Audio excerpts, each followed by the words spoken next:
čekamo 8 sati ovdje. To smo putovali za Bugarsku. Сега е 12 час и тук.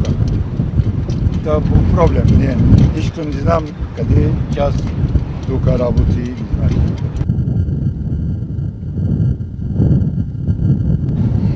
От 2 часа сутринта. Нощес.